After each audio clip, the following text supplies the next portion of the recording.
This is a testosterone gel 1%. A man would take this entire tube in 1 day. The female dose is to make this tube last 10 days. There's no other medication where we're like, hey, figure out the dosing on your own. Dr. Kelly Casperson is a leading urologist, sex expert, and one of the loudest voices pushing for women to finally have FDA-approved testosterone in the U.S. Can you explain exactly what goes on with our hormones that impacts our libido? Estrogen and testosterone modulate our neurotransmitters in our brain.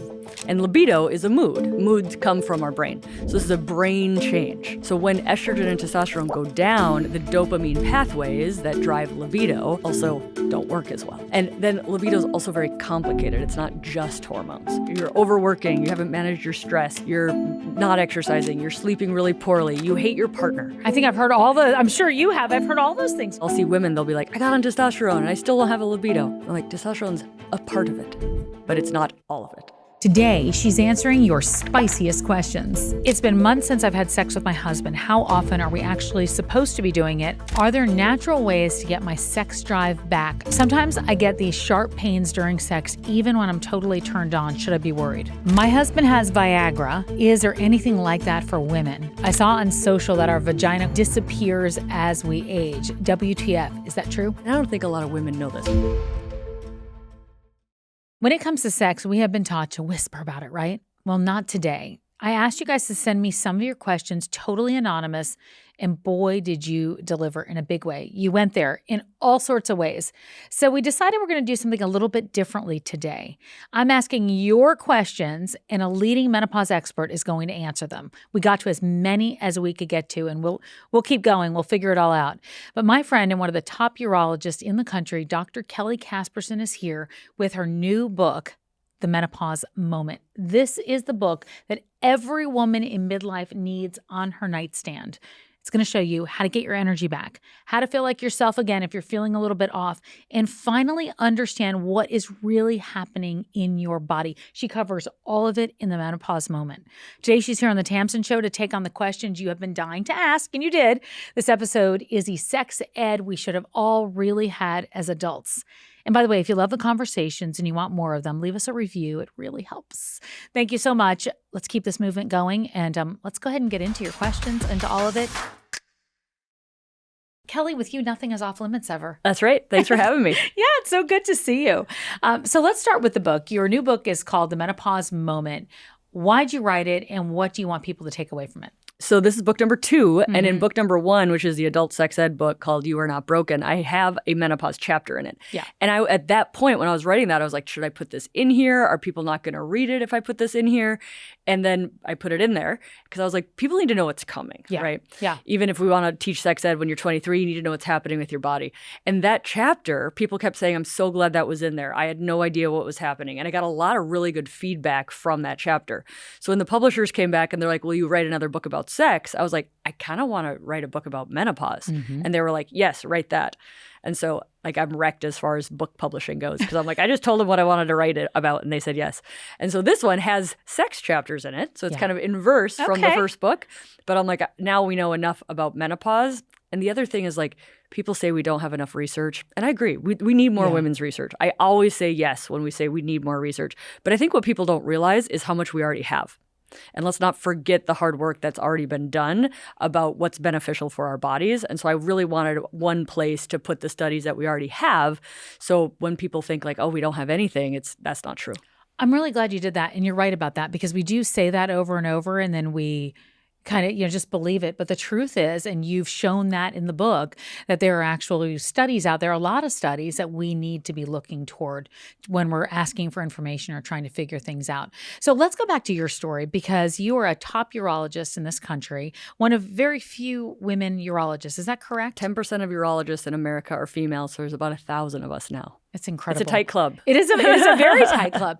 Was there a patient or was there a story or an incident that made you say, I have got to go deeper into women's sexual health? Yeah. So 7 years into my career, you get good at your career. You kind of know what you're doing. You're like, why am I doing this? It's the 7-year itch. Yeah. And so I think the universe knew I was ready for something new.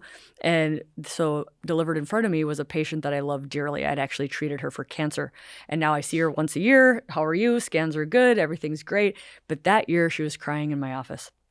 And the reason she was crying was because of her sexless marriage. And so I'm handing her the box of Kleenex and realizing I don't know how to help her.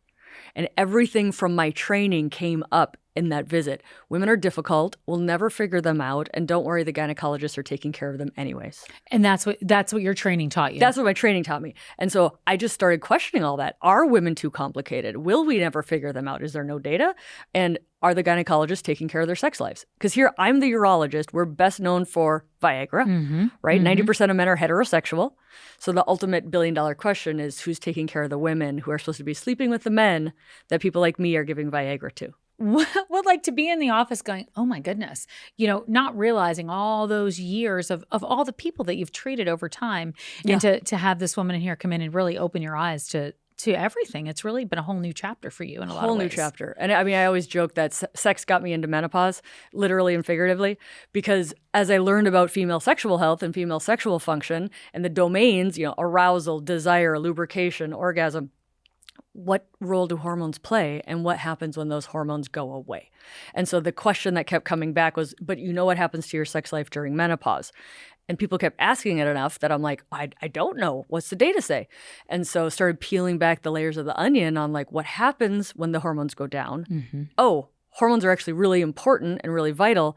Why are we so afraid of them? Yeah. So then peeling back that onion of the media misinformation for any listener that doesn't know the 2002 Women's Health Initiative study that basically scared women into thinking that something their body naturally makes is trying to kill them. Yeah, we've talked about it a lot on this show, and I think every time I talk about it and somebody is here, I just go back to it, and I can't believe how long ago that was now, but still how that is so fresh in everyone's minds, and they don't even realize. Yeah, it's like it's in the ether or the zeitgeist, right? Because if you ask a woman, if you say, well, why do you think that hormones cause cancer? Or why? Yeah. They can't say, people won't say, oh, the 2002 Women's Health Initiative. It's just permeated through the culture enough that they're like, I don't know, it just does. I want to address women that still feel so unprepared for midlife and so blindsided. Why do you think that happens? Oh, man, I think it's the culmination of like, there wasn't any solutions for a while. We live in a society that literally sells you things with the belief of you should not age, which flies in the face of anything that lives on planet Earth, right? So like we live in such a society that is like shrouded in don't age, fear age, and then pregnancy happens, whether you choose to become a mom or not. We all know puberty happens. Nobody knows that we outlive our ovary function. And that's actually what menopause is, even though the definition of menopause is 1 year, no natural periods. That's just a consequence of us living longer than the ovary functions. And who else on Earth outlives their ovaries? Any animal that lives in captivity, actually. So it's a myth. I get so irritated now because of the research for the book. It's like, only humans and 4 whales have menopause. A couple of things about that. First of all, most mammals don't menstruate. They resorb their uterine lining.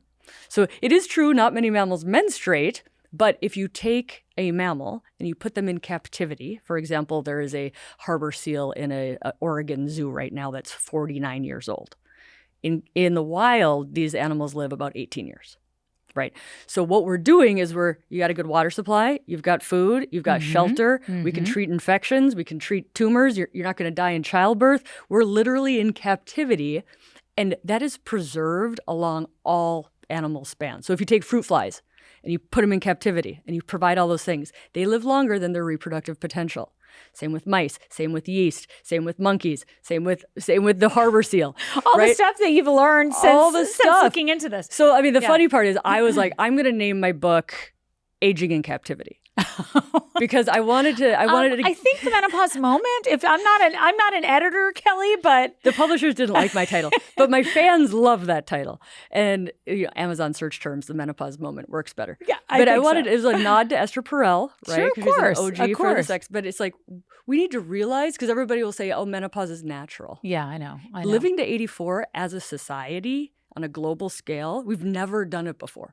It's actually not natural. So I really wanted to, and I put all that in my book to really be like, let's stop thinking that like we're these unique things that we must, go through it.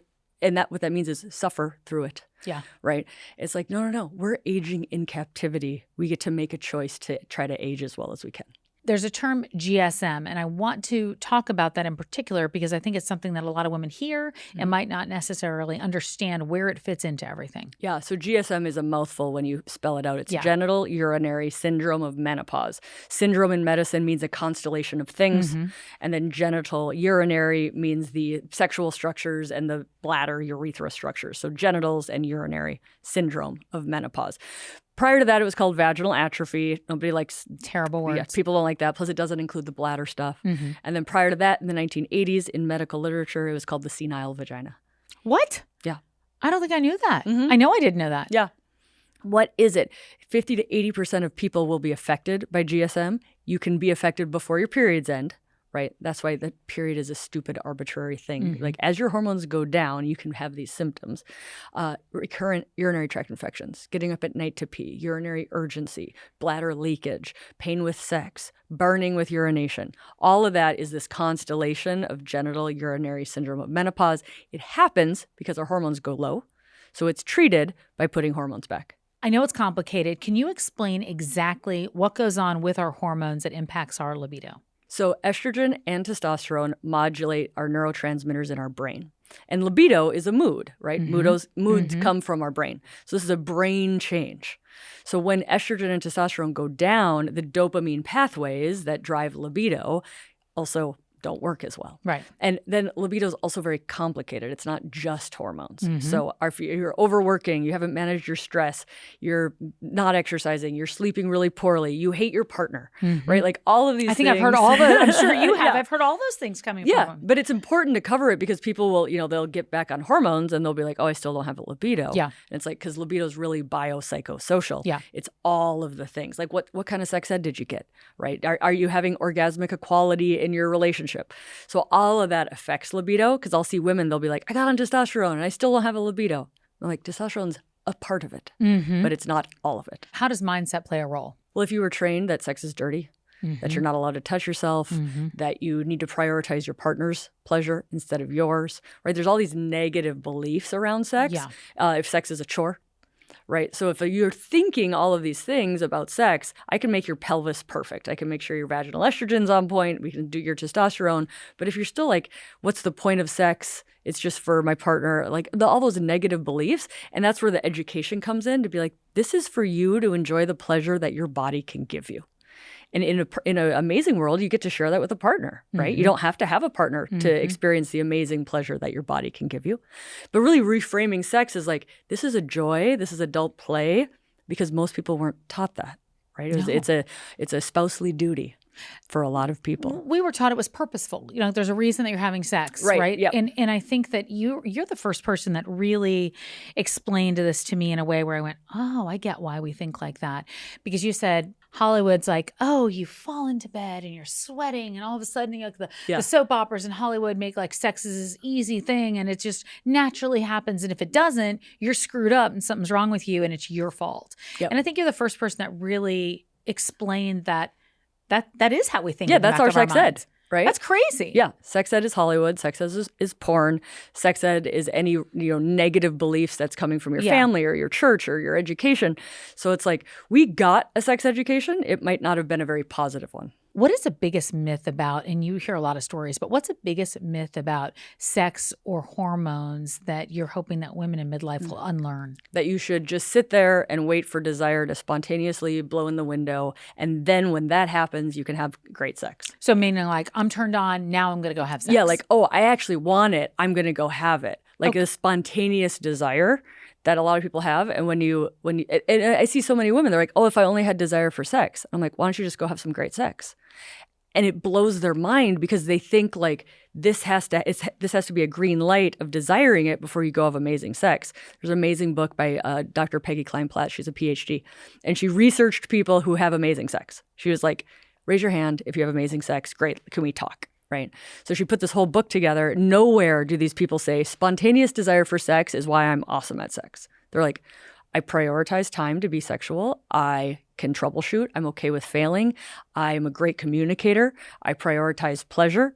And you're like, nowhere do they say, it's just because I desire sex all the time. That's why I'm great at this. I think people sometimes are shocked if someone's been married a long time and they're like, oh yeah, we have sex every week or twice a week. People are shocked by that. Mm-hmm. Is there a how often we should be having sex answer? No. There is a what works for the relationship answer. Okay. But not what all humans should do. Well, answer. no, I mean, obviously it's not like 2 times or you're not, but I'm just wondering if there's like, hey, that's we consider that healthy or not healthy. No. I guess not, because every relationship's different, Every right? relationship's different. Yeah. And whether or not you have a partner is different. Mm-hmm. I'm excited about the Q&A. And by the way, full disclosure. You're like, let's get there. When I told you we're going to do this, you're like, bring it on. And I said, are you sure? Because there's going to be a lot of questions. I love Q&A. It's like my favorite thing. I think it's so important. I think it's also really important before we go into it is I don't know that a lot of women know how to walk into a doctor's office and say, hey, I'm not having sex with my partner, or I don't feel comfortable having it, or it's painful. Can you just give somebody who's listening that script, if it's 2 sentences, of how to approach that conversation and who to approach it with? That's a really hard conversation It because is. most doctors aren't trained in sex. And so I could write a book on like the shit that doctors tell women about sex. Yeah. Whether it's like just deal with the pain, go get another husband. Very recently, a top cancer center told a woman to use Crisco. What? Yeah. And I'm like, we don't even bake with Crisco anymore. How does that happen? How does that happen? Well, in medicine, again, medicine has a culture, right? And the culture of medicine is that sex is for reproduction. Yeah. So it's dismissing any sort of Purposeful. pleasure thing. Yep. Like I didn't dissect the clitoris when I was, a beginning med student because there's no point of a clitoris when it's only about reproduction, Right. which I disagree. It's nice that the woman's turned on and likes her partner and all the good signs. But like we didn't even dissect the clitoris, and that's a anatomic body part solely designed for pleasure. Mm-hmm. So there's that, and it's a very patriarchal man teaches a man teaches a man teaches a man. So there's not a lot of like, let's talk about the women happening. So I think it's a hard question to answer because it's like, how do I set a woman up to go into where she might fail because the doctor didn't get a good sex ed? I know that's the confusing part. That's really hard. I would say sex therapists are a great place to start. Doctors are, and I'm overgeneralizing, but they're your go-to for vaginal estrogen, for GSM, for hormones. But for like sexual health issues, sometimes you don't need a medical doctor for that. Like sex therapists are worth their weight in gold. There's sex coaches. There's amazing people that don't need to like prescribe medications that are trained to deal with sex. But here's the other crazy thing, and this is what my sex therapists say. Marriage therapists also didn't get trained to talk about sex. I know. I mean, you've got people going to couples therapy for years, but no one ever brought up menopause or perimenopause or lack of libido. Or sex. Yeah, Yeah, that's what's so crazy. So I met one recently. She was like, well, I was a marriage therapist, but we needed to address sex issues, and I didn't get trained that in marriage therapy. And I'm like, that marriage is like a sexual union, like amongst other things. So yeah, a sex therapist. So a sex therapist. Okay. I want to give women that kind of answer because I don't know that when you're in the doctor's office, someone's coming and looking down at a chart and they're looking up at you and you're like, naked except you're for a naked, gown. and then they're like, okay, well, are you feeling okay? And you're like, oh yeah, sex hurts and I don't feel like having it and. Yeah. I don't know what part of that conversation, when you bring that up. Some people might be fine bringing that up, but not everybody is going to be. So yeah, the other people that are really good and trained in sex and pelvic structures is our pelvic floor physical therapists. Okay. So they're amazing people. And they're pretty good at knowing, hey, you've got GSM, you've got some thinning of the tissues. Why don't you go ask your doctor for some vaginal estrogen? Yeah. So to me, I'm like, we got to get the doctors more trained, but Yeah. they're already very busy. But low-hanging fruit is if every doctor listening can realize that vaginal estrogen is incredibly safe, incredibly effective. And to help with painful sex, and to prevent painful sex, to decrease urinary tract infections, to help bladder issues, right? If you've got bladder issues, you don't really feel like having sex. No. Right? So it's really treating the whole pelvis so that it's optimized. It's been months since I've had sex with my husband. How often are we actually supposed to be doing it? I feel guilty all the time. Okay. So that's very, very common. But the way she's asking it is kind of like, it sounds like it's going to be a chore for her. And to say you should do it this amount of time because this is what the marital contract says is like, it's very shouldy, and never expect a good libido or healthy enjoyment of sex to come from a chore, right? So that would be the first thing of like, Yeah. What does sex mean to you? What does sex mean to your partner? Can we just talk about sex in this relationship first? Because I guarantee you, if it's been months, they probably haven't talked about it. So to skip the talking part and going straight to the like 3 times a month as a prescription, it's not going to work. It's going to backfire. Where do you do the talking part? You're making coffee in the morning. You're sitting down. Both of you are like looking at your phone. Yep. Or you're having dinner out. How do you? I mean, those are all great places because like make it casual. Okay. Like if you're not in the bedroom. Not naked after a failed orgasm attempt or a failed like a penis that doesn't work. Like that's a bad time. Walking is very safe. Right? I feel like you're going to be in a lot of bedrooms this week, Kelly. I know. Oh, I mean, you can use me. I would say use me as an excuse. Like I was listening to this podcast, I was reading this book, and it turns out that it's very common for people to, lose interest in sex in midlife. I am interested in figuring out how we can make our sex life better. Would you like to help me with that? Right? And what we're saying there is let's partner. Don't do a you never, you always, I never, you like those absolutes and like making it one person's problem. Like sex in a relationship is a relationship issue, not a her fault, his fault, et cetera, et cetera. Do certain positions really make it easier to orgasm, or is that just something in magazines? It is true.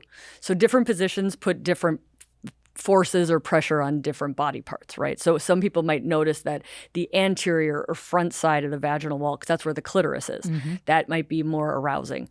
Or, doggy style might be more arousing for the male, right? So all the different positions just hit things in different angles. And that's why it's fun to experiment. There's some very cool pillows out there. If I could, I'm going to think of a name of a cool pillow. What is it called? There's an amazing sex pillow that is made by Taboo, Tabu. They make an amazing sex pillow. Oh, Taboo does you know what I'm talking about? Vibrators and sex. Oh, yeah. Okay. So they have a pillow. We'll put Taboo in the... Yeah. When you think of sex pillow, I don't know if you think of sex pillow. I don't even know what a sex pillow is. So a sex pillow is a good question, right? Like, what's a sex pillow? So a sex pillow traditionally is like a black velour foam triangle wedge. Okay. I do know what it is, right? I guess. Yeah. So it's like, it's a little kind of X-rated and like, where are you going to put that in your house? I don't know. Right? Like you're in a closet to hide your black foam wedge.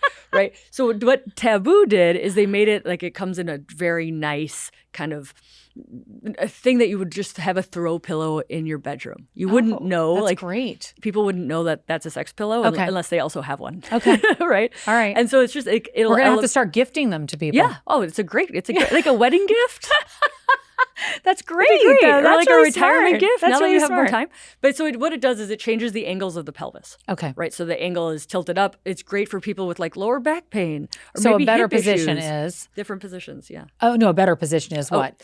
Whatever works for you, man. Like, all right. Some people are like, hey, I love doggy style. Some people are like, hey, I love, I'm on the bed, he's standing. Like, lots of different things. There is no like best one because we're all built differently. Yep. There are so many lubes out there. Is there actually one that works better for women in our 40s and 50s? Great question. So lubes in general come in 3 forms: water-based, oil-based, silicone-based. And then they do hybrids of like combos of all of those. So as we get older, our skin can get thinner and it can get more dry. The silicone and oil-based are really nice because your skin isn't sucking in a water-based like a water-based face cream, right? You're going to absorb it really quickly, especially if you have dry skin. Also, water-based lubes can be cold. I don't know about you, but I do not have desire for sex when I'm cold. No, so I don't want to put something cold on my private parts. No. So water-based tends to be cold. That's like starting back over at square one. Yeah, I mean, some people think ice cubes are sexy, but like that's not my jam. No. Yeah. Water-based, and it also tends to be what they call tacky or sticky, and it's just kind of an unpleasant, unsexy thing. Yeah. But condoms, water-based, that's your go-to. Silicone stays on the skin. It doesn't get absorbed. Okay. So it will stay lubricious for a lot longer. And Uberlube, I always plug Uberlube because they're amazing and there's no smells, there's no tastes. It's very natural. Triathletes use it under their armpits and groin. Yeah. Very, very slippery if you use it in a shower because there's water and it's very slippery.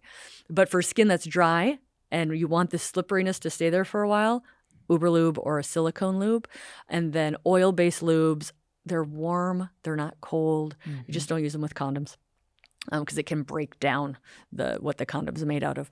But oil-based lube's also longer lasting. Try if you have really expensive, nice sheets that you're very attached to, maybe sample a little bit on the side of under the sheet so you're not going to wreck your sheets with an oil-based lube.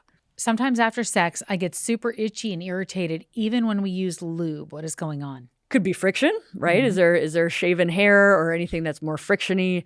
Something to think about. You could be irritated. Are you irritated by the lube? Mm-hmm. Are you irritated by the friction? If it self-resolves by itself, I would think more just an irritation. But if you're itchy for a long time afterwards, then I'm like, is there some other, allergy? There's very rare allergies to sperm or sensitivities to the makeup of sperm and in male semen, but that's pretty rare. Mm-hmm. So I would see if it's bothersome enough, I would see somebody who's trained in sexual health. But otherwise, if it's just a little bit irritating and it resolves, it's probably fine. I've heard that working out can boost libido. Is that true? And are there workouts that can actually help more than others? Yes. So that is true. Working out increases endorphins. Feel good, also helps body image, also helps cardiovascular fitness, also helps your strength. And sex at the end of the day is a physical activity, right? So the more fit you are, the more you can sustain long-term sexual health. There's actually a paper that showed the more a woman exercises, the more sexual health she has, meaning less pain, more desire, like all the sexual health markers, up to a certain point. When you get to your over-exercisers, the ones that are doing it kind of pathologically or too much, they actually have less sexual health. They have worse sexual health domains, probably because they're exhausted, they're drained, they're tapped out. They're right? tapped out. Yeah. So it's like exercise up to a healthy point, but over-exercising, then back to the baseline of issues with sexual health. I think that's interesting. I know. And then as far as types, I don't think there's one over the other. I mean, yoga is fantastic for like being embodied in mindfulness. Cardiovascular health, great for endorphins and cardiovascular fitness. Weights, that's sexy as hell, right? You feel strong, you feel confident, right? So it's like it's all good.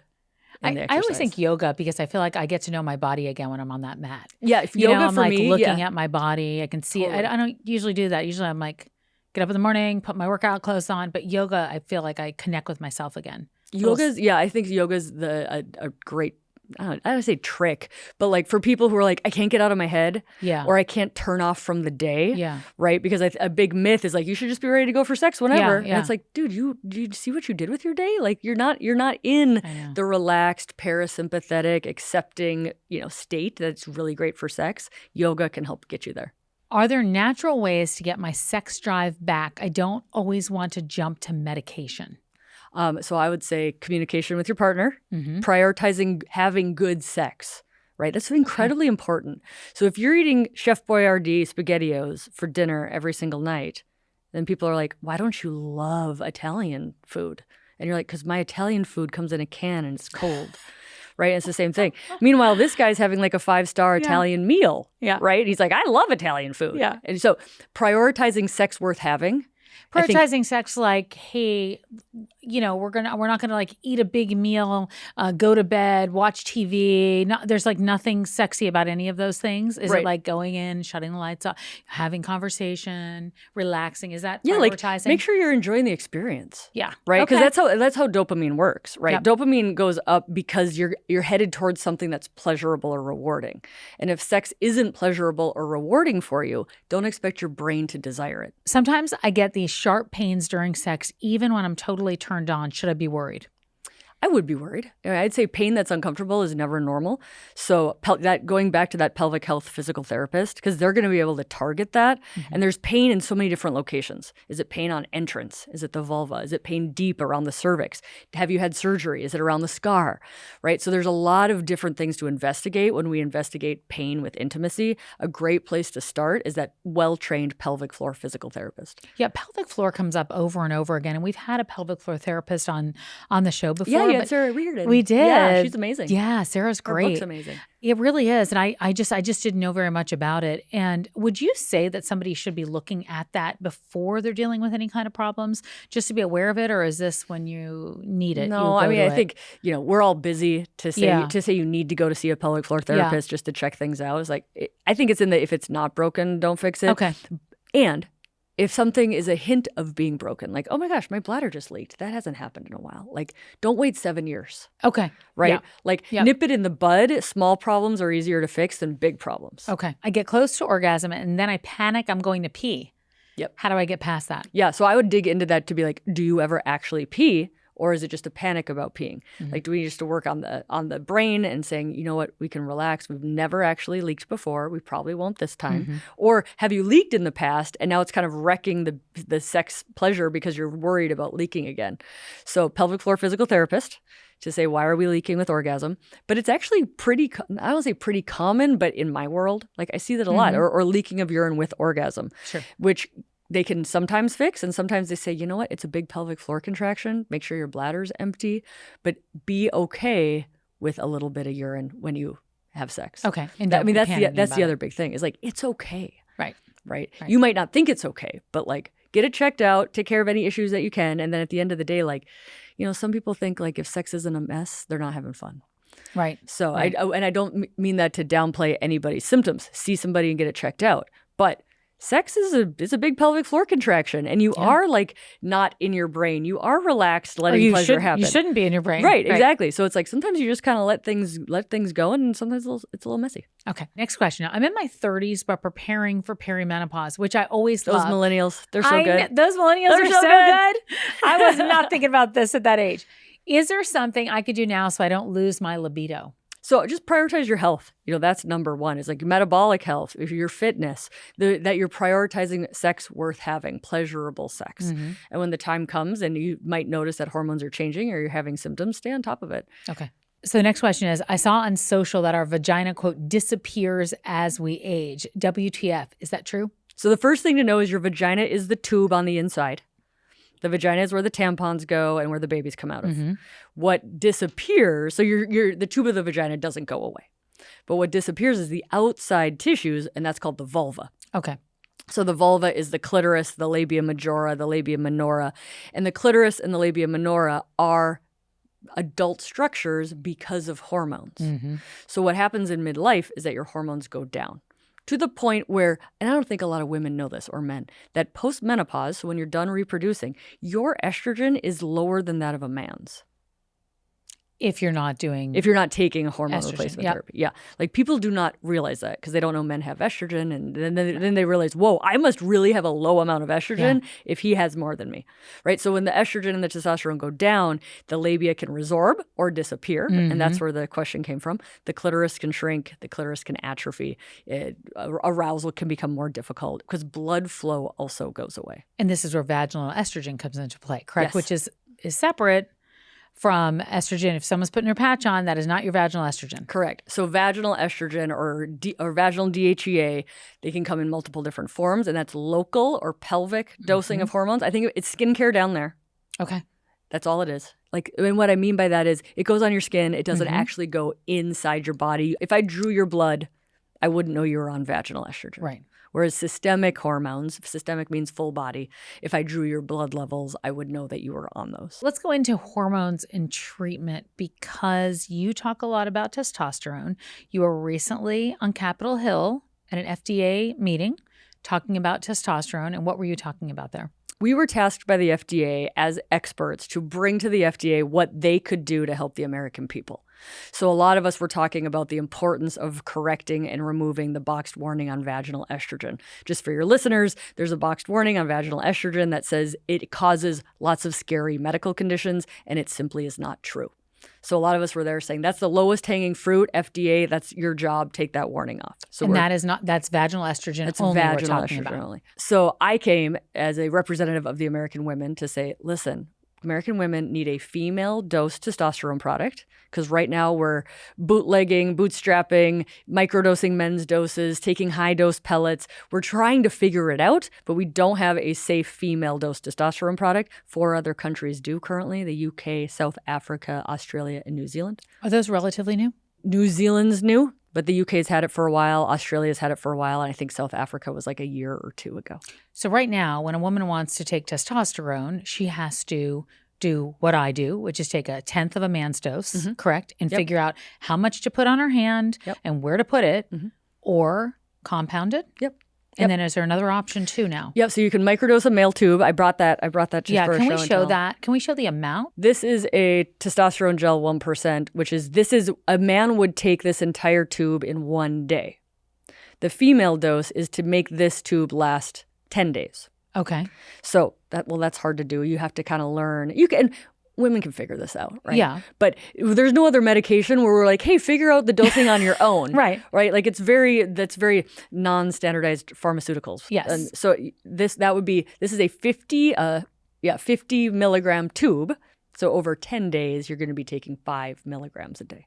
And 5 milligrams a day, how my doctor explained it to me, but I want you to explain it, is basically the top of a pencil eraser. Is that right? That's pretty about good. that dose? Yeah. And then you can see, today, whatever today is, the first of the month, are you dosing it appropriately to make it last 10 days? And if you're like, oh, there's still a ton left in this tube, you got to start taking a little bit more out of it. And where should you put it on you? Where's the best way if you're going to use a gel? So lateral thigh is kind of the most common place. Why? Because a side effect is hair growth at application site. So forearm might not be a place where you want to have that, right? Same with face. And lateral thigh tends to have less hair follicles than on your sides of your thigh? Okay. And the inner thigh has more hair follicles, so you might just have more hair growth. But at the end of the day, if you don't care about hair growth, who cares? And if you do care about hair growth and you shave, who cares? Yeah. Right? So it doesn't really matter. Don't put it on your chin. Don't put it on your chin. Yeah, or your elbows. Okay. So that's kind of the standardized. So I said FDA, we want a female dosed testosterone product. We want this FDA approved for hypogonadism, which means low hormones. That's what men have testosterone dosed for. I want a quality in that, because what's happened with these other countries is it's approved for libido. Remember, libido's a mood. It's in the brain. Happens because of low hormones, right? But what happens when you get an FDA-approved medication for libido? 2 things. Number 1, insurance doesn't cover it because they have sexual health riders, and they say we don't cover sexual health because that's not real health. Not true, but that's what insurance is. So if we get it FDA approved for low libido or hypoactive sexual desire disorder, we'll have insurance coverage issues. That's not helping anybody. And this is what happens in Australia. A woman either has to lie to her doctor and say, I want this for libido, but she wants it to try it for something else. So she has to lie to get it. Or when she says, I do want this for libido, there's doctors over there who say, you can't have it because you're not married.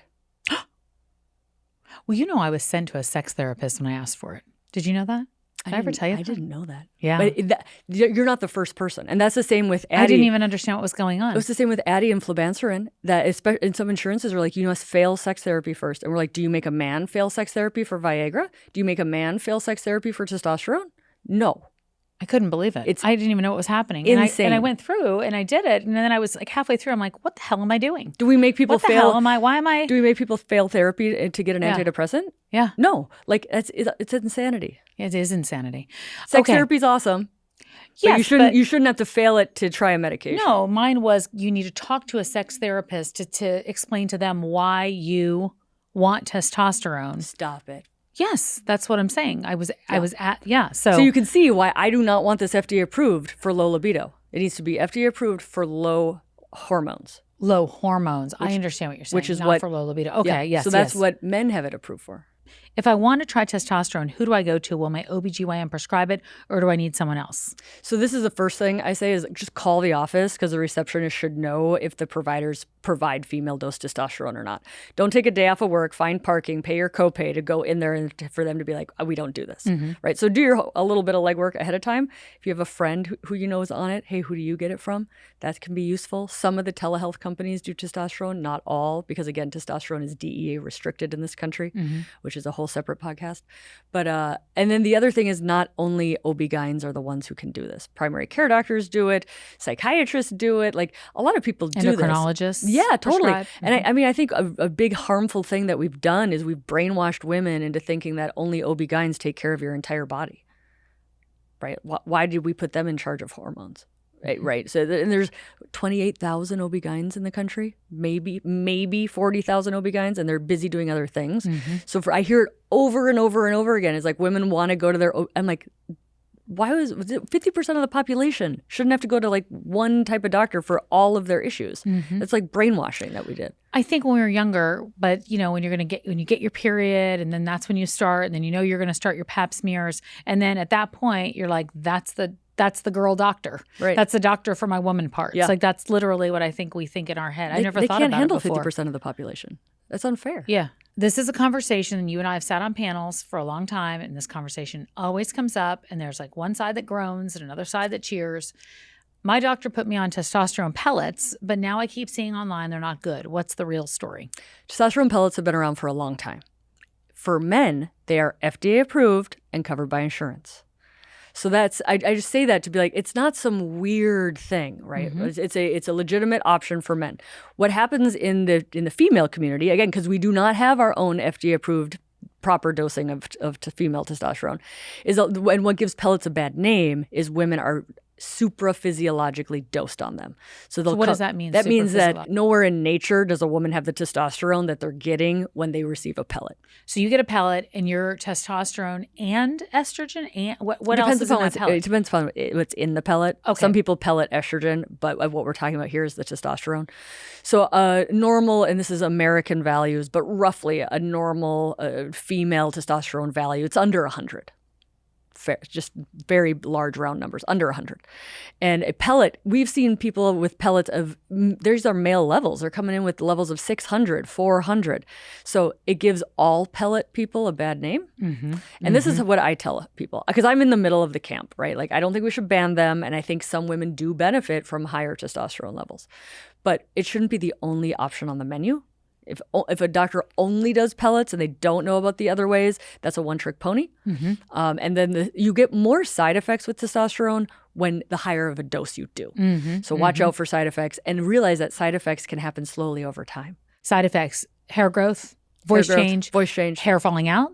Can be, but it's more because you shocked your system with a drastic hormone change than the dose of the hormone. I mean, there's a lot of men. See that, there's a lot of men with really high testosterone and they have hair. Right. So it's not a absolute that's going to happen. If you start seeing some of those symptoms, you should go see your doctor and you should get your levels checked, correct? And how often should you get your levels checked if you are on testosterone? Get it checked at a baseline just to kind of know where you are. Get it checked about 2 months afterwards to make sure you're absorbing it. But what we care more than lab values is your symptoms. How are you feeling? Are you seeing benefit? Are you experiencing side effects? Because we know that labs, if you checked my testosterone lab 4 times today, it would give you 4 different results. Oh, interesting. Yeah. Okay. So it's like people rely on labs like they're gold, or like that's the profit of telling you what to do. Is like, no, we use it as a tool to interpret how you're doing, but it isn't like the end all be all. One more thing about pellets. I tell women, hormones, our goal is for you to be on hormones for like 40 years. So is the most expensive, the most invasive, and the highest dose option what you want to do for a 40-year plan? And that gets people thinking like, oh, maybe pellets aren't what I want to do forever. Yeah. It's 40 years of a little butt incision, right? And it's expensive. Yeah. So pellets are good for a small subset, but I don't think it's where women should start necessarily. I mean, I joke, and I have an Oprah Daily article on it, is like you have to earn your pellet. What's better for vaginal estrogen, the cream, the tablet, or the ring? And why would a doctor choose one over the other? So they all have different prices. Right. So the doctor might choose based upon price. Again, it's a 40-year plan, right? We don't want something that's $800. I have a cream bias because I like targeting the vulva, the clitoris. I like the vulva to get the hormones, and especially the vaginal tab isn't always high enough dose. I mean, I see women where they're on the tab, but they have horrific atrophy and GSM of the genital. It's just not enough. Right. So the good news is we have lots of different options. Yep. And it's not one size fits all. So, my favorite is the cream because it's the cheapest, and I can target the vulva with it. Next question. If I start vaginal estrogen, how long before things actually feel normal again down there? 6 to 8 weeks. 6 to 8 weeks? Yeah. Because I told you, you're literally rebuilding healthier skin. It does take a while. 6 to 8 weeks. But I think that's a nice amount of time. I don't think that's not 6 months. It's not bad. It's better than hair growth. If I stop using vaginal estrogen, do I lose everything I gained? Do things just go back to being thin and dry if I stop? Yes. And the underlying reason is because you have low hormones after you've outlived your ovarian function. So if you give your hormones back, great. Vulva likes to be an adult vulva again, but you take that away, it goes back to your low hormone state. Okay, I'm 50 and I've never used vaginal estrogen. Is it too late for me to start? No. How old? There's no age at which you're too late to start. 70? Start it. Really? Yeah, vaginal estrogen, anybody can start it. And it's really important because it also helps prevent things like UTIs. Is that a correct way to say that? Yeah. Okay. Yeah. To me, I'm like, get your 93-year-old aunt on this stuff. If she has recurrent UTIs, it will decrease her UTIs by 50 to 60%. Nothing is more effective. And very recent data shows that for women with recurrent UTIs, the ones who are on vaginal estrogen, decreased risk of hospitalization, sepsis, and death from UTI. My husband has Viagra. Is there anything like that for women? Yes. What do we have? Let's go. So Viagra works by increasing blood flow. It's a blood flow drug. It's actually a failed blood pressure medication. So blood flow drug. Vaginal estrogen improves blood flow. You can actually get female-dosed Viagra. So some people take it orally. Doesn't work in everybody. And it works more for blood flow issues, right? It works for a man. It works for erection, but it doesn't work for his desire. Right? Two separate things. People think of like sex is sex. It's like there's actually lots of different pieces going on. So if a woman has arousal issues, like I would love to have sex. I'm into this idea. Let's do it. But like I just cannot get aroused. I can't get turned on. It takes forever to have an orgasm. That might be more of an arousal disorder than a desire disorder. So blood flow medications to increase blood flow to the genitals can help that. And what are those medications? Viagra. And you can get it compounded for into women. a cream. Yeah. Okay. So you can take oral. There's a lot of different types of Viagra now. Viagra is the brand name of sildenafil, but there's a lot of different types. Because for men, we need to have 10 different products for their erections, right? So there's a lot of them. Do oysters and chocolate and foods that are supposed to turn us on actually work? Yeah. I mean, do you remember reading that in like Cosmopolitan when you were like 23, right? And then you're like, I'm 23, oysters are expensive. I'm not super into seafood. What's a woman to do? I know. If it works for you, fantastic. Yeah. And to me, I'm like, dude, if you're eating oysters, you're probably in a nice restaurant. You're probably pretty relaxed. You don't think it's oysters? No. I mean, no. Yeah. No. I mean, I guess if you're dripping chocolate all over yourself or off over somebody and, you know, that's different. I'm sure there's people who are like, have oyster fetishes and it is the oysters. But most modern sexperts are telling you to go shuck some to get a good sex life. We can put that to rest. Yeah. I've been with my partner for 30 years. I love him, but the spark is gone. How do we get it back? I heard this important thing from a sex therapist very recently, and they're like, you can love your partner, but not like them. And if you don't like them, you don't want to have sex with them. And so there's always that piece of like, do you want to be connected in a sexual way with this person? But what if you do and you still just don't feel anything? Yeah. Well, then you say, when you get to the party, like if I said, you know what, don't wait for spontaneous desire to come around. We know you don't need that to have a great sex life. We talked about that. When you go to the party, do you love the party? And if a woman says, no, I don't actually like being at the party, then I'll say, okay, is this an arousal problem? Is it a pain problem? Is it an orgasmic inequality problem? Why don't you like the party? Let's tackle that. And if she says, once I go to the party, I freaking love the party. I have a great time. I just forget that I like the party. I'm like, great. Then remember you like the party or put the party on the schedule. And the party's sex. The party's sex. Okay. If anybody wasn't tracking. But it works. So, a big myth is that we shouldn't have to schedule. Good sex isn't scheduled sex, right? All sex therapists disagree with that. That's an absolute. But the only people who would disagree with that is like at 2 p.m. on Sunday, I must have sex with you. Like, don't make it that. Yeah, that's a thumbs down. But if you're like, hey, I want to have a sexual relationship, I need to prioritize time to have sex. I mean, if you think about it, 150 years ago, was there anything better than sex besides like whiskey? No. Like there was no electricity. It got dark. There was nothing to do. Now we have like ice cream and Netflix and like theater. And it's like our dopamine is being given to us in so many easier ways. Yeah. Oh, sex. I forgot about that. Yeah. You want to go do some physical activity with a partner at the same time. Like sex is actually a little bit of work compared to what we have available to us now for dopamine. Okay. This is from a guy, and I want to ask it because I'm sure there are a lot of guys that ask this question. My wife's sex drive has dropped, and I don't know how to bring it up without making her feel badly. What's the right way to start that conversation? With love and curiosity. No blame. No blame in this game.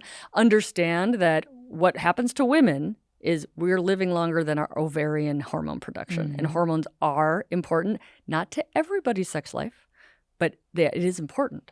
And also, what's on her plate? Right? Is there anything you can take off of her plate? Yeah. Is she like completely packed and then has to schedule sex in when she's exhausted? Right? So what's your scenario of sex in your life, and is it being prioritized?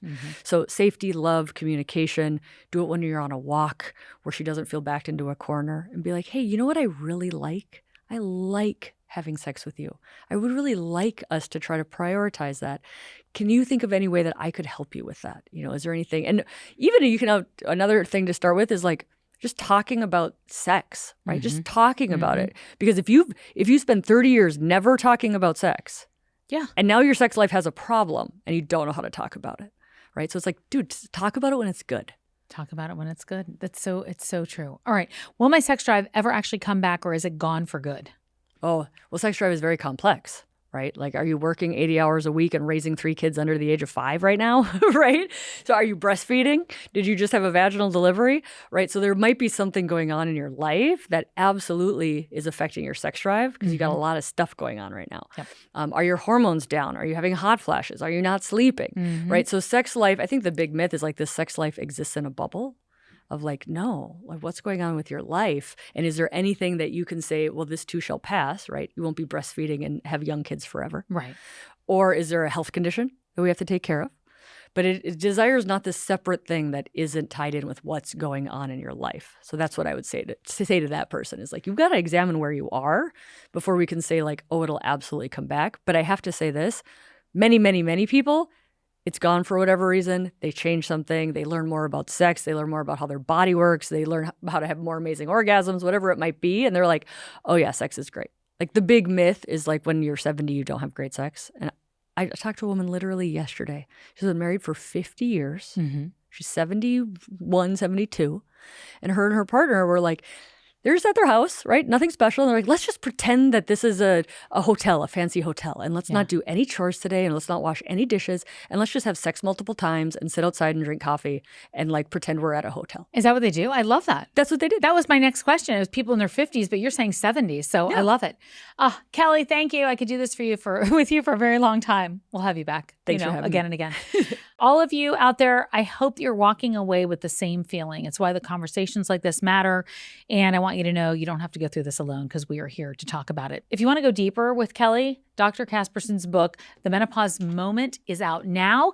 And if this sparks some more questions, send them my way. We're going to keep this conversation going because the more we talk about this, I promise you the better it gets for all of us. If you love this episode, leave us a review. It helps other women find us and join the movement. I'll see you in the next episode. So one more thing. One of my most asked questions from you all is about hair. And if you're listening right now and you've noticed maybe more hair in the shower drain or your part looks a little bit wider than it used to, I want you to know you're not alone in this because hair is a huge part of how we see ourselves. And when it comes to changes in midlife especially, it can feel like a loss of identity. And I felt it too. My hair got so dry, especially in perimenopause and brittle, that I did the big chop. And that's why I wanted to have this conversation. Today, I'm talking to Dr. Isabelle Raymond from Nutrafol, who leads the global medical and clinical affairs. She is not only a scientist, but she's going through it herself and going to help us understand what's really happening with our hormones and what we can do about it. So it's so good to have you here talking about this very important topic. Well, thank you for having me. Let's jump into it because I think that this is something that we don't even realize how hair loss is so tied to our identity. And it really changes. Our hair changes in perimenopause, right? It does. It does because if you go back to thinking about what goes on through menopause, we have estrogen receptors throughout all our organs, and that includes hair. So hair is going to be affected. It's just not something that we think about because we don't think that hair is going to be one of those organs that's affected. No, we think about hot flashes. We think about all the things that we've been talking about. So what do you actually see? What do you often see at this stage with women? So we have done some research from our own consumers and patients and realizing that about 50% of women will complain of hair thinning at this stage of their lives. And we know that aging is a factor here, but really there's a slope that happens during perimenopause that is absolutely related to the hormonal change. I have always seen hair in the drain, and then all of a sudden I was seeing more. And for me, it was brittle, dry, and like I could see it just, it just wasn't growing the way it would before. And so I've really had to focus on that. There's no question about it. When I look at my before and now pictures are very different. What's normal when it comes to hair loss? I hate to use the word normal because I think we all have, we are all born with our own hair follicles and we're not going to grow anymore. Okay. So it's like it's not a thing that you're going to be growing more hair. So you have to take care of the follicles that you have. And so as you go through changes of perimenopause, your growth phase of hair is also going to change. So how long you're in that growth phase, the anagen phase, is going to start shortening.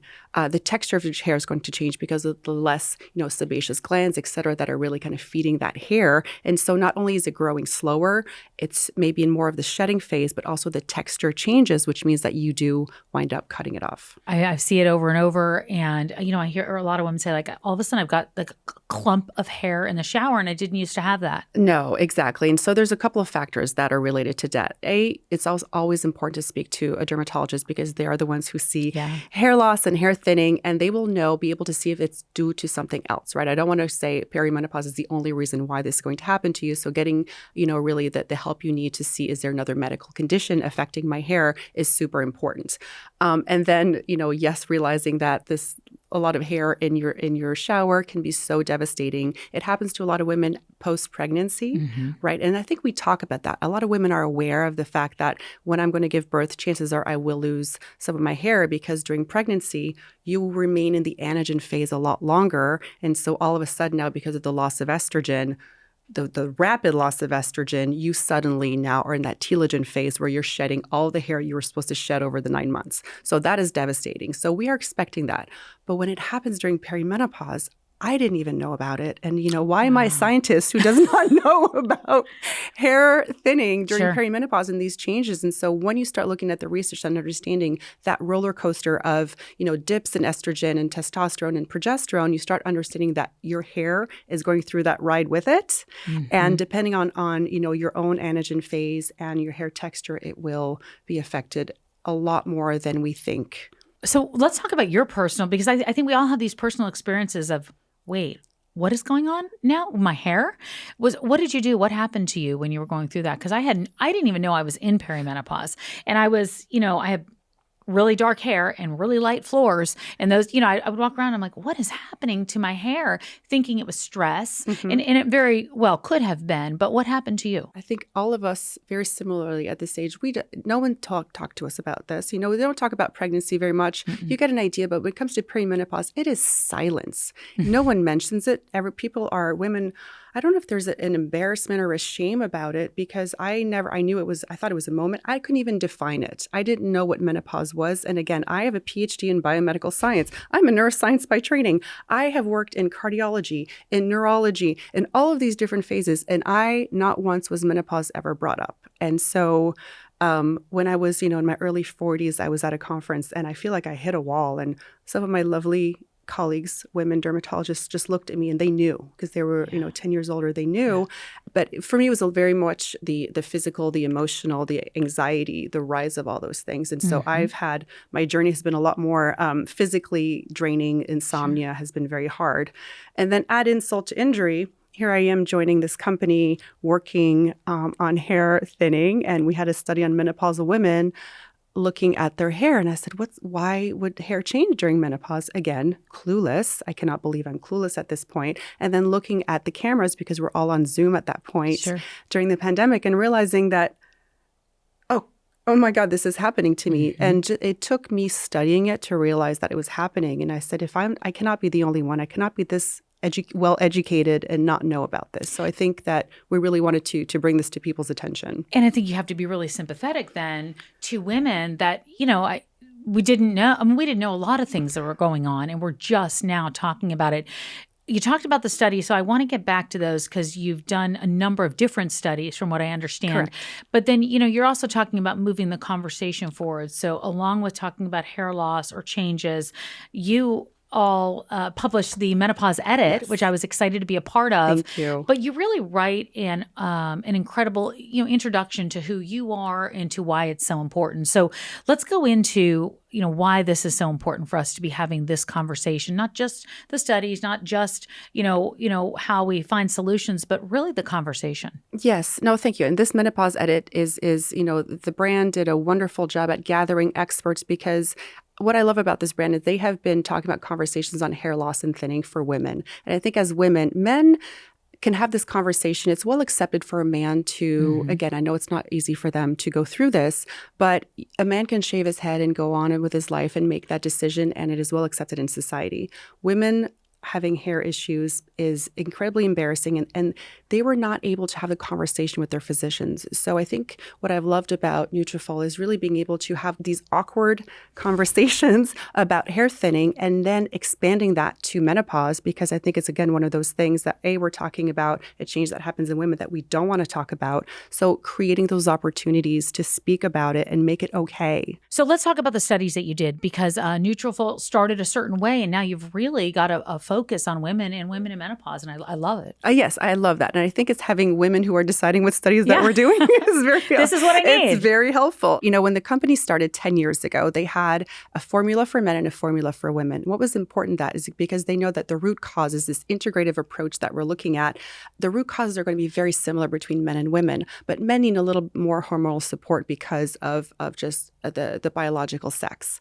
But then women in their 40s started getting the men's version because there was that additional hormonal support that dermatologists were recognizing was important as women were going through perimenopause. So they taught us, hey, we're giving this to women. And so instead of just deciding that we'll just give the men's version to women, we've formulated a specific product meant for menopausal women, really addressing not only the hair root causes, but also any other root cause increasing, so in terms of stress, in terms of metabolism, lifestyle, all these things actually geared to women and not just extrapolating from what would be good for men. So already there, not realizing, I think, that we were doing the first and only, at this point, menopausal study in hair thinning with a supplement was huge. And I was at the Menopause Society meeting presenting this abstract, and we had a press release, and I was like, why is this so important? Because it is. And I didn't realize how important it was. And from there, we really opened the door to this conversation.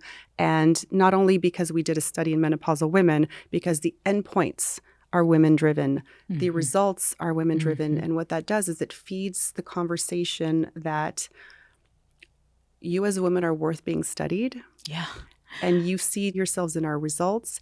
And then you know that it's easier to have that conversation with your physician because a company decided to study it. Well, 2 shout outs there. The menopauseSociety.org, obviously they are educating physicians all the time. And so it's exciting to hear that this is all part of that conversation. And for anybody who doesn't know what the Menopause Society is, they really do an incredible job of that. And if you're looking for a doctor that has a specialty in menopause, they have a patient provider directory there that you can go to, the menopauseSociety.org or menopause.org, correct? Yeah, menopause.org. And again, you don't have to, these doctors are trained in specifically for menopause, and they can help you. So you don't have to have that conversation to explain to them why you need the help. Yes. They're already trained for it. Yeah, so menopause.org there. And then one of the doctors who has been on the Tamsen show, Dr. Doris Day, is an incredible dermatologist in New York City, my dermatologist. But she has done a lot and talks a lot about hair loss, dry, brittle hair, and just how important it is to pay attention to what's going on in your body. Yes, and she's actually one of the dermatologists that we've worked with that I've known for a very long time, who's not only been a help in terms of working with the brand, but also as a friend helping me go through menopause. Yeah.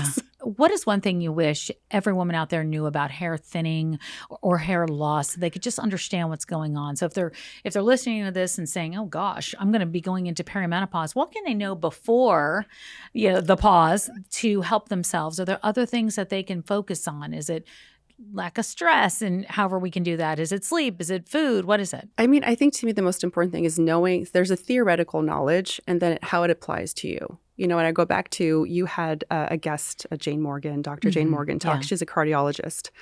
And she knew the symptoms and she didn't recognize them in herself. And that just really hit me because as scientists, I see customers and subjects, and I hear it, but when it happens to you, it's very different. I think we are very good at gaslighting ourselves that it's fine, it's okay. So I think respect your understanding of what's happening to you and knowing that it is true. If you're seeing a change, if you're feeling a change, if you're feeling something's not right, whether it's related to your hair, whether it's related to your health, do something about it and trust that voice, even though you might have to fight for it. And hair is just one of those things that it's very subtle, right? You're in your hair growth phase for a long time. So the changes that are happening, if they're hormonal or stress or metabolism, it takes 3 to 6 months to see growth of hair to see results, but it also takes that long to be able to see changes because it's not over unless you have this huge telogen effluvium. But even telogen effluvium, what is that? I don't know what telogen that is. effluvium is a condition where it's related to stress. So you have this stressful event, and then Yes. 3 to 6 months later, you start shedding. Okay. So that is that big shed. That's Yes. the shedding that we see postpartum, but also can be due to a big stressful event, surgery, and things like that. But because it's not directly timely related to it, we always wonder what did I do now? When is something that happened 3 months ago to you? Because again, it takes time for the hair to get out of the anagen phase into that telogen phase. So the anagen phase is the growing phase. Yes. And the telogen? Telogen, yes. Telogen phase is the one where 3 to 6 months after some type of event, you could see that. If you start taking a product like Nutrafol, how soon can you see the results, and what do those results look like? Is that new hair growth? Is that stronger hair? Is hair that feels healthier? Yes, and yes, and yes. Yes. So if, like any product for hair growth, hair takes, again, because of the nature of how the hair grows, nothing's going to grow your hair overnight. No. It's not. And you are, again, born with the follicles that you have, so you're not going to grow any new follicles. You may have dormant hair that you can awaken, if you will, with, either topicals, lasers. There's a lot of modalities now that exist, and I believe that we should always think about the entire picture of it in terms of a treatment phase. But in terms of a supplement, you really want to look at what are the other root causes that can affect that are not treated by conventional medicine, Sure. right? So you know that stress is going to affect your hair. When you know that metabolism, when you know lifestyle, all of these things, if you can address them internally, you are going to give your hair follicles the best shot at growing. It's still going to be the same 3 to 6 months because that is how long it takes. If someone is listening right now and feels overwhelmed by all the changes going on in their body and their appearance, what is the best place to start? Oh my goodness. Well, I think you. Oh, thank you. I'm not even a scientist. But I think just being aware. I think, Sure. 5 years ago, none of us were having this conversation. I think that the amount of knowledge and information that is now available to the public is huge. So I think women have a lot more resources today than they did even 5 years ago. So going through, the documentary or going online to the menopause.org, there's a lot of social media, physicians who have a mission. I mean, I've never seen so many smart, brilliant women getting together to help other women. And so I feel super privileged to be part of this, to be able to share that information. And so find someone that you see, even on social, that they have resources for you. And in terms of hair, they'll also everyone's talking about hair right now. I know. Always, because it's so important because it makes us feel it's our identity. And so as we go through all these changes during perimenopause, you're like, can I just hold on to one of them? Can I please just hold on to this? Don't change this one. Don't change this one. I want women to stop thinking it's just vanity. Don't you? Like about hair. Like I think sometimes women are ashamed to say like that's a problem, but I think it's okay to talk. I mean, they should be talking about this. It should be, because also when you think about it, hair is a reflection of your health, just like your skin. So we take care of our skin. We wash our face. We put moisturizer. We put sunscreen. We brush our teeth. Why is hair different? I don't know. Why is all of a know. sudden hair a vanity thing when it's a health thing? It is, and it should be showing you something that internally may not be functioning as well as it did before. Well, and I think that's so important, and I'm glad that you're at the helm of a company like Nutrafol to really get out there and really talk about evidence-based solutions, because I think that that's what all women are looking for right now. Is this something you would take if you want to just strengthen your hair too, and you want to be proactive when it comes to going into perimenopause? Yes. So again, the way the company was founded really is to address hair thinning from within, whatever stage you are in your life. So we have different formulations for younger women, vegan women, postpartum women, and menopausal, postmenopausal. And so I think it's never too early to start taking care of your hair, because again, it is biology and they're organs, and you want to take care of them because you're not growing anymore. And once they're gone, they're gone. I think that's the first message I want people to know is like anything else, you put your sunscreen on, take care of your hair. Secondly, in terms of looking at studies, it's important to be able to choose products that have been studied in you, so you see yourself, and also the different methodologies that were used. So it's very easy to provide a questionnaire to somebody and say, do you feel like your hair grew? It's another thing to actually do phototrichograms, to count the hairs, to do placebo-controlled trials, to look at hair under a microscope to see if it has if the diameter has changed, and all of these Wow. things we have done. So to go back to your answer, I know I said a lot of things, but That's it great. does grow stronger because we have a study that we just submitted to the American EADV in Paris. We were just coming back from there, where we showed that the root of the hair, once we pull it out, having taken Nutrafol for 3 and 6 months, there was an increase in the diameter. So that's one of the first studies that's shown that. So again, we keep increasing the amounts of studies we do to be able to give data to women to make sure that if they are going to spend their time and energy on something, that they can know what to expect. Wonderful. Dr. Raymond, thank you so much. Thank You're such you. a pleasure. Oh, it was nice to see you. I appreciate you. Thanks. Hey, everybody. I want you to know today's episode was sponsored by MIDI Health. If you're ready to feel your best and write that second act script, visit joinmidi.com today to book your personalized, insurance-covered virtual visit. That's joinmidi.com. MIDI, the care that women deserve.